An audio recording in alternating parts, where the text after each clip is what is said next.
bienvenue sur Ludibulé Création. Je suis ravie de vous retrouver aujourd'hui pour une nouvelle vidéo tutoriel. C'est un projet que j'affectionne particulièrement que je vous propose de réaliser ensemble. En tant que scrapeuse, il est impensable de ne pas avoir de jolies pancartes pour mon atelier. Vous l'avez adoré lors des présentations des nouveautés du mini-catalogue, que ce soit sur le groupe Facebook ou ici en live sur YouTube. Alors je vous ai écouté et je vais vous proposer le tutoriel pour réaliser le vôtre, mais aussi une surprise, puisque la chaîne Ludibulé Création a fêté ses 4 ans cette semaine. Et oui, déjà 4 ans d'aventure créative ensemble.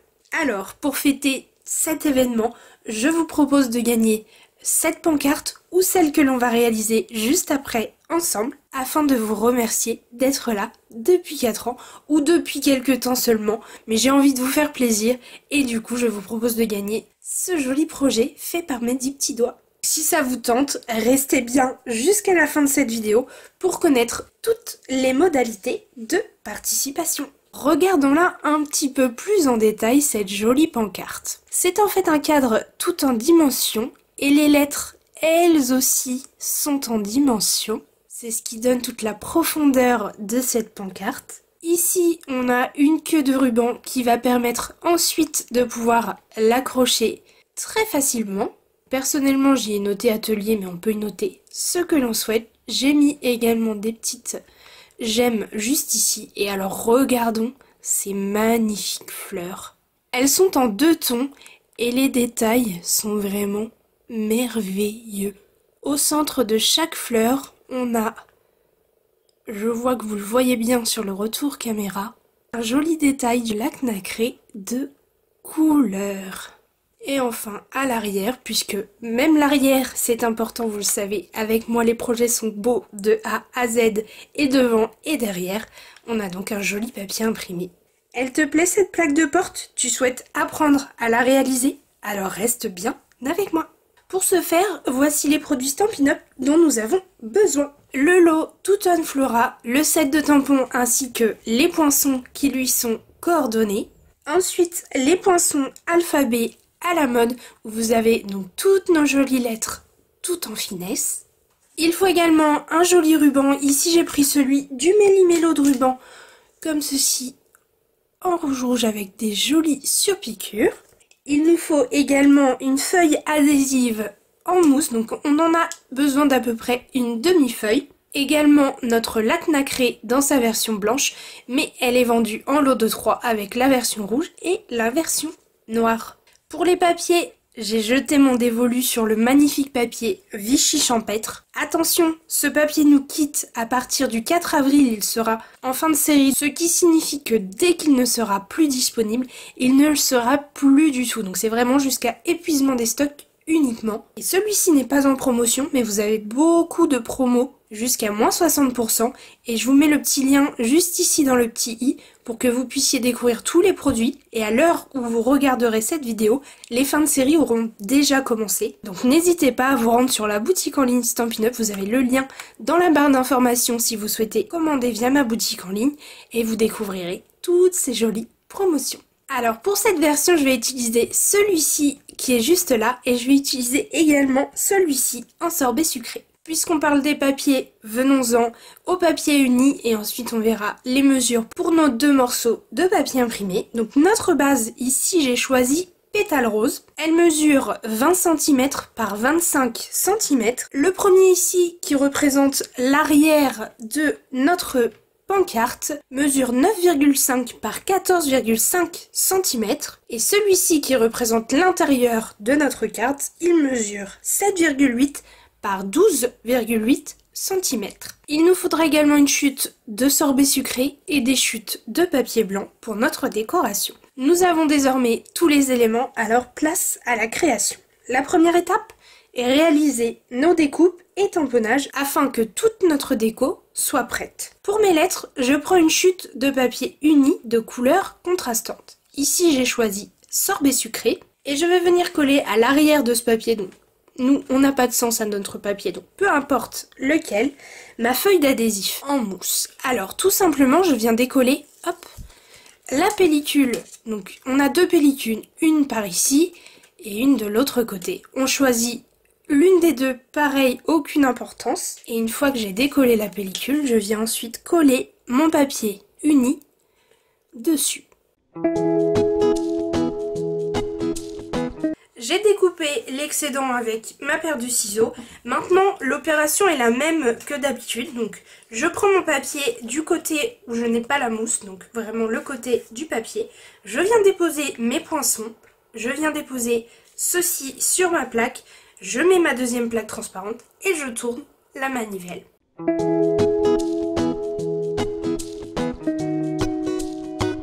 Maintenant que mes lettres sont découpées, donc je ne les retire pas, mais vous voyez, on a bien tout qui est découpé, donc le papier ainsi que la mousse, et on n'aura plus qu'à retirer la lettre de son négatif et retirer la petite pellicule à l'arrière.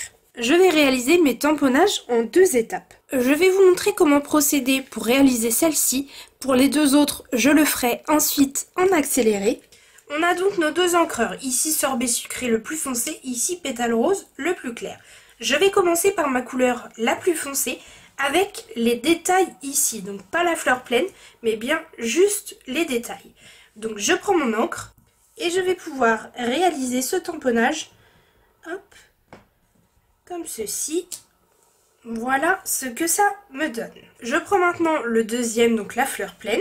Je viens prendre cette fois-ci mon encre la plus claire, donc pétale rose. Une fois que j'ai bien de l'encre partout, je vais me placer comme ceci. Et en fait, ce qu'il est important de regarder sur ces tampons en particulier, ce sont ici les détails des pistils de l'intérieur de la fleur, puisque vous voyez ici sur ma fleur pleine en tampon, j'ai bien toutes mes pistils. Et donc là, le but, c'est de venir les aligner, ces pistils, les uns avec les autres. Une fois qu'on est aligné au niveau des pistils, on est sûr qu'on est aligné partout et on peut venir tamponner et on aura un tamponnage parfait au niveau de l'alignement. Regardez, comme je vous le disais, l'alignement est vraiment parfait et les détails sont vraiment magnifiques. Je ne me lasse pas d'utiliser ces jolies fleurs.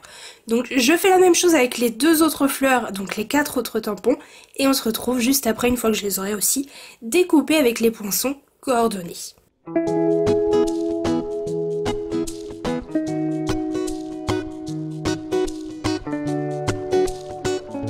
Voilà le résultat une fois que j'ai mes 3 fleurs. Comme je vous ai montré au début, on a au centre de celle-ci un joli détail fait avec notre laque nacrée. Mais comme je vous l'ai dit également au début, notre laque nacrée, elle est blanche. Et là, vous voyez bien qu'elle a pris des petits tons un petit peu mauve, comme le frisier en fleurs utilisé. Et je vous explique tout de suite pourquoi et quelle couleur on va obtenir en l'utilisant juste ici.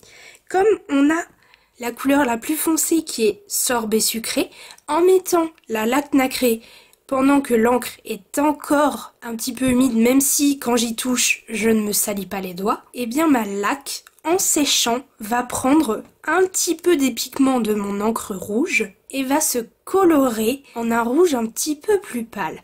Alors, vous allez me dire pourquoi ne pas utiliser la rouge directement ? Tout simplement parce qu'elle serait beaucoup trop rouge et que là, on veut vraiment un aspect naturel et délicat dans la couleur. Alors tout simplement, on va glisser ceci, donc cette laque, au centre de nos pistils. On le fait maintenant. Comme ça, le temps qu'elle sèche, on aura le temps de finaliser le projet et on pourra voir la couleur finale de nos pistils. Donc pour utiliser la laque nacrée, moi ça fait depuis le début que je vous parle donc dans cette vidéo. Je l'ai mis la tête en bas pour bien que le produit arrive au bout ici. Et je vais venir donc appuyer un petit peu de chaque côté de ma laque pour faire sortir le produit. Attention, pas beaucoup parce que sinon ça va nous faire dépâter. Surtout, l'étape qui est importante avec cette laque, c'est une fois qu'on a terminé, on vient retirer si jamais il y a un petit peu de produit ici au niveau de ce morceau et après on referme. Ici au centre, je suis juste venue tracer ici également. Ici, j'ai fait de jolies petites perles. Et maintenant, on laisse sécher et on s'occupe de réaliser notre cadre. Alors, passons maintenant à la réalisation de notre cadre. Je vais vous donner toutes les mesures, mais comme d'habitude, je vous le rappelle, vous pouvez retrouver le plan de coupe sur le blog. Je vous mets le lien juste ici. Vraiment, n'hésitez pas à aller le regarder si vous ne voulez pas vous embêter à noter les mesures. Alors, c'est tout simple. Je vais venir faire 4 plis de chaque côté. Donc pour les 4 côtés, 4 plis. Et ceux-là sont à faire à 1 cm, 2,5, 3,5 et 5 cm. C'est pour ça que je vous dis qu'avec le plan de coupe, ça va être beaucoup plus simple pour vous. Donc je répète, 1 cm, 2,5, 3,5 et 5 cm. Donc je fais ceci pour les 4 côtés.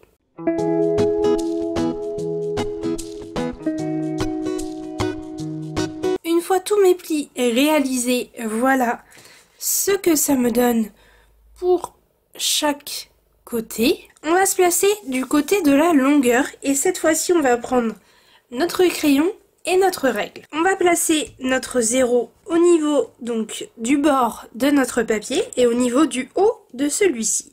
On va faire une petite marque de crayon à 6 cm comme ceci, donc en haut, et on va faire la même ici en bas. Et on fait la même chose ici, donc on place cette fois-ci le 6 cm au bord de notre papier. Et on vient chercher le 0, on fait une petite marque, même chose en bas. Maintenant que j'ai mes petites marques de crayon, je vais retourner pour que vous voyez mieux comme ceci. Ma petite marque de crayon, elle est juste ici, donc elle est en dessous de ma dernière marque de pli. Avec ma règle, hop, je vais me placer comme ceci. Je vais d'ailleurs prendre la plus grande, comme ça je peux relier ici et ici mes 2 marques de crayon, comme ça je suis sûre d'être bien alignée avec mes 6 cm. Et du coup, pour les 2 premières lignes de pli, vous voyez, vous avez une ligne de pli et une deuxième. On vient, hop, faire comme ça un trait bien droit. Ensuite, on se retrouve avec la 3e ligne de pli qui est juste ici. Et cette fois-ci, on va venir donc, non pas relier bien droit, mais faire une diagonale comme ceci. Donc on prend le croisement des lignes de pli ici et la ligne qu'on vient de tracer et on vient les relier avec notre crayon, hop, comme ceci. Et je vous le rapproche pour que vous voyez bien, donc on voit bien qu'on a les 4 lignes de pli, ensuite on a notre ligne de crayon comme ceci sur la première et la deuxième, et on vient, hop, faire ceci pour la 3e ligne ici à la verticale. Donc ici on l'a fait en haut, on peut faire la même chose ici juste en bas. Comme ceci, et vous vous en doutez, on fait la même chose par là, mais en inversant donc les côtés. Donc on fait toujours une ligne, hop, comme ceci pour les 2 premières lignes de pli. Donc la première est ici, la deuxième est ici, je m'arrête, et je viens ici, hop, relier l'intersection des plis avec ma ligne que je viens de tracer au crayon. Comme ceci, et je fais la même chose ici en bas.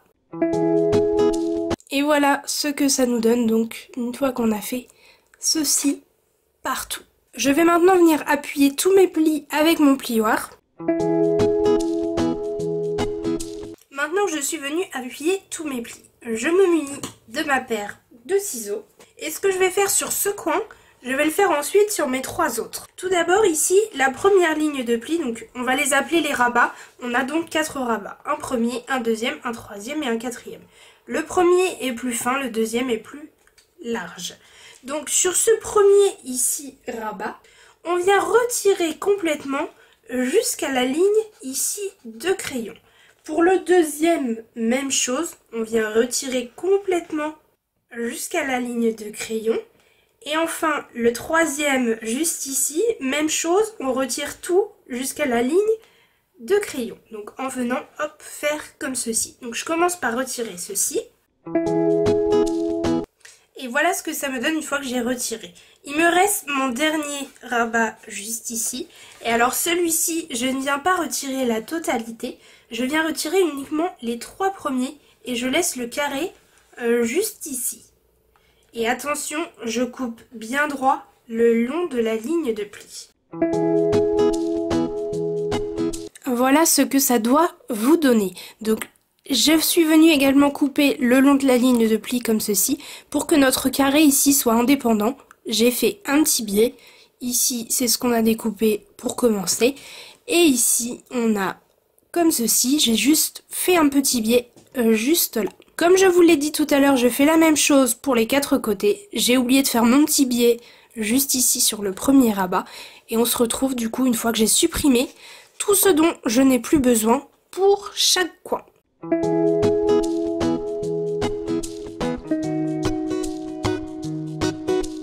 Voilà ce que ça nous donne une fois qu'on a retiré tous les éléments dont on n'a plus besoin. Et pour commencer, ce que l'on va faire, c'est prendre de la colle ou du double face, en mettre sur chacun des 4 carrés et venir rabattre donc ce carré à l'arrière comme ceci, en faisant bien attention à être bien bord à bord, et ça va nous former déjà le rectangle de la base de notre cadre.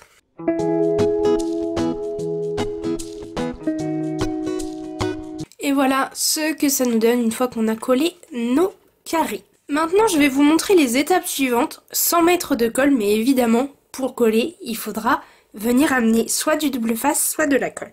On va commencer par venir, hop, vous voyez, faire les plus petits côtés. Tout simplement, on vient juste, hop, vous voyez, faire les plis en venant ramener, donc celui où on a fait les biais, hop, complètement ici, donc hop, hop, et hop, voilà ce que ça nous donne. Donc, ensuite, on fera la même chose donc en mettant de la colle, et on vient, hop, le rabattre complètement, ici, comme ceci. Ça nous fera 2 côtés comme ceci. Et ensuite, on s'occupera de ces côtés-là. Donc, toujours dans le même esprit, on vient rabattre en faisant chacun des plis comme ceci. Hop. Et on vient comme ceci. Bien l'aligner avec le bord de notre rectangle. Et même chose juste là. Hop, on vient prendre ce rabat ici et on vient, hop, le mettre bien le long du rectangle. Et c'est cette étape qui va former notre joli cadre. Donc évidemment, il faut rajouter soit la colle, soit le double face, bien que une fois mis comme ceci, ça ne bouge presque plus. Donc surtout, on commence bien par les plus petits côtés, on vient les remettre et ensuite, on vient faire cela. Donc pour ma part, j'utilise du double face. Il y a moins de risque de mettre de la colle partout, mais comme d'habitude, utilisez l'adhésif qui vous semble le plus facile.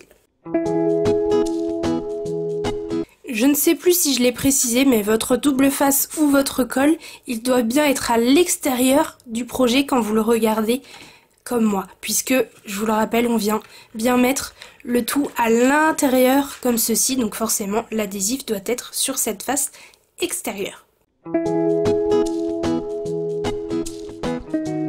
Et voilà le résultat, j'ai obtenu mon joli cadre. Et vraiment, c'est quelque chose que je trouve très simple à réaliser. Une fois qu'on connaît la technique, on peut l'adapter à plein de tailles différentes. Mais je trouve que ça a un rendu vraiment super beau, tout en profondeur, comme ça, je trouve ça génial.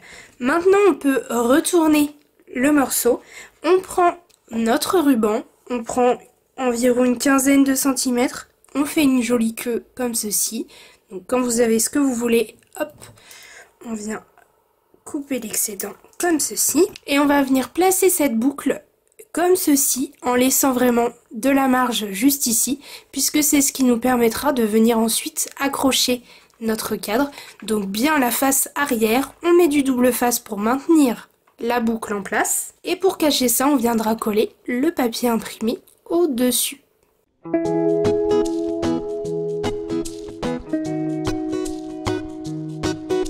Et voilà le résultat, je vais pouvoir par la suite accrocher facilement mon petit panneau de porte. Revenons à la face avant de celui-ci, donc la face profonde. Et dans cette profondeur, je vais venir coller mon morceau de papier imprimé comme ceci. Et une fois que ce morceau-ci est collé, je n'ai plus qu'à apporter vraiment la décoration de mon panneau de porte.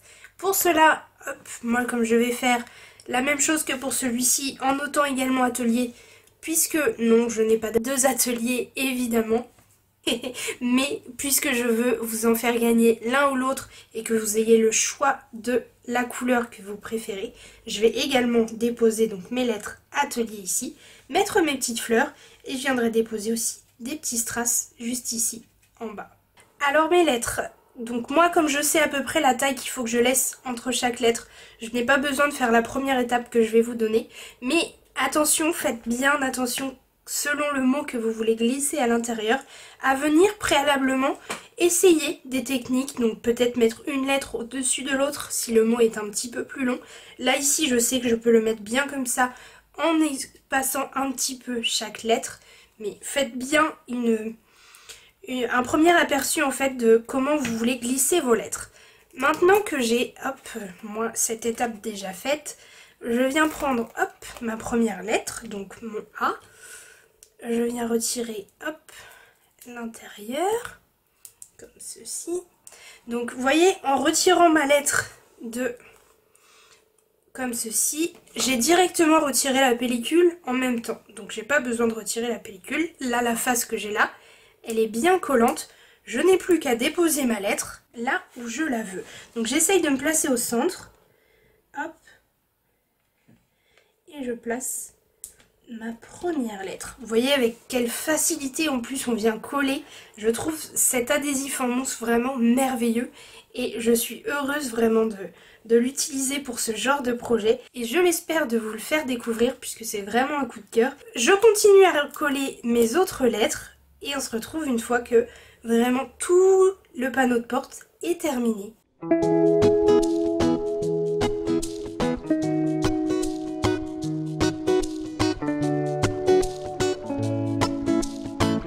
Vous avez dû le voir, mais je n'ai pas encore mis le doigt sur mes petites fleurs, donc sur le milieu, puisque je fais encore attention, ça doit pas être tout à fait sec, mais voilà le résultat, vous avez déjà une couleur qui a migré, elle n'a pas tout à fait séché puisque la couleur est pas homogène partout, donc c'est pour ça que je sais qu'elle n'est pas complètement sèche, mais voilà le résultat des jolies fleurs. Et les gemmes que j'ai glissées, donc j'en ai glissé ici en bas, et ici en haut, ce sont les gemmes pastel irisées. Et du coup, voilà, notre plaque de porte est maintenant complètement terminée. Je ne sais pas vous, mais je la trouve aussi très jolie dans ces deux teintes que je n'utilise que très peu souvent, même très rarement. J'espère que ce tutoriel t'a plu. Si c'est le cas, n'oublie pas comme d'habitude de mettre un pouce en l'air pour me le montrer. Et maintenant, venons-en à ce que vous attendez toutes. Comment tenter de gagner l'une ou l'autre de ces pancartes de porte. Et oui, je vous le rappelle, pour fêter les 4 ans de Ludibule Création sur YouTube, je vous propose d'en gagner l'une ou l'autre selon votre préférence. Alors pour cela, c'est vraiment tout simple, c'est pour vous faire plaisir, donc on va pas compliquer les choses, mais juste 3 petites choses à faire. La première, c'est mettre le petit pouce en l'air sous cette vidéo. La deuxième, qui me paraît plutôt évidente, c'est d'être abonné à la chaîne Ludibule et Création. Donc si ce n'est pas encore fait, je t'invite à cliquer juste en dessous sur le petit logo s'abonner. Et enfin, la dernière condition, c'est de me dire dans les commentaires quelle version tu préfères et donc par conséquent quelle version tu aimerais gagner. Donc soit la version qu'on a réalisée ensemble en pétales roses et sorbet sucré, soit la version juste ici, en frisé en fleurs et cuvée de cassis. Voilà, c'est tout. Et pour avoir une participation bonus, parce que là vous aurez une chance de gagner l'un ou l'autre, vous pouvez partager la vidéo sur Facebook en invitant un ou plusieurs amis à participer. Je vous souhaite bonne chance à toutes et à tous. Je tirerai au sort le ou la gagnante d'ici 15 jours dans ma prochaine vidéo. Merci beaucoup d'avoir regardé cette vidéo jusqu'au bout et surtout merci d'être de plus en plus nombreux et nombreuses à suivre mes aventures créatives. Chaque semaine, ça me fait vraiment chaud au cœur. Je vous donne rendez-vous la semaine prochaine pour un nouveau tutoriel. À très bientôt.